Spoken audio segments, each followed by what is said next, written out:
আসসালামু আলাইকুম রহমতুল্লাহ বারকাতুহ। ওয়ালাইকুম আসসালাম রহমতুল্লাহ বারাকাতুহ। জি। সনমত শেখ, আপনি কেমন আছেন? জি, আলহামদুলিল্লাহ। প্রশ্ন কোথা মালদা থেকে? জেলা থেকে বলছি। মালদা জেলা থেকে বলছি।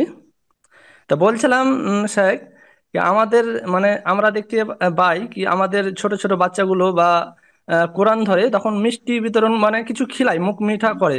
তো এটা কি শরীয়তে জায়েজ আছে? বলবেন শেখ। জাযাকাল্লাহ খাইরান।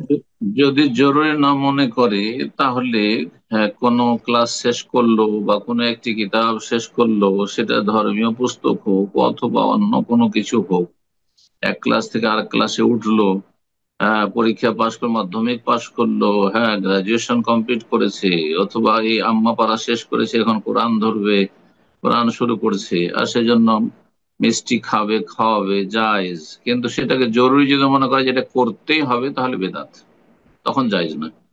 আসসালামু আলাইকুম শাইখ। ওয়ালাইকুম আসসালাম রহমতুল্লাহ বরকাত। জি। শাইখ, আমি কোথা ঢাকা থেকে? থেকে বলছিলাম। প্রশ্ন বলা।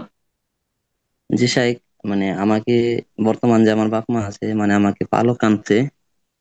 হুম। এখন আমার যে অতীতের যে বাপ মা ছিল, আমি কিছুদিন আগে হয়তো তাদের সাথে দেখা পাইছি বা কথাবার্তা বলি।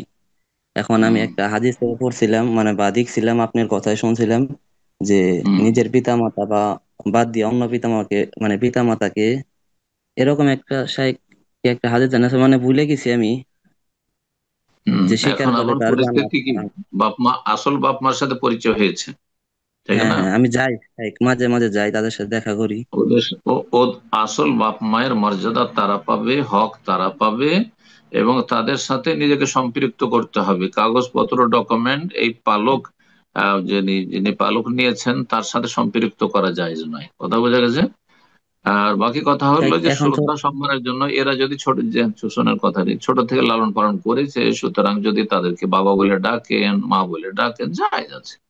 হ্যাঁ, পরকেও মা বলে ডাকা যায়, পরকেও বাবা বলে ডাকা যায়, পরকে বাবু বলে ডাকা যায়, কোনো অসুবিধা নেই। কিন্তু সমাজ যাতে জানে বা আপনি নিজে বা প্রকাশ করেন যে এরা মূলত আমার বাবা নয়, পালক নিয়েছেন, আমার বাবা হচ্ছেন অমুক, ওই বাবার সাথে সম্পর্ক অবশ্যই রাখতে হবে, মায়ের সাথে সম্পর্ক রাখতে হবে। বারাকাল্লাহ ফিক।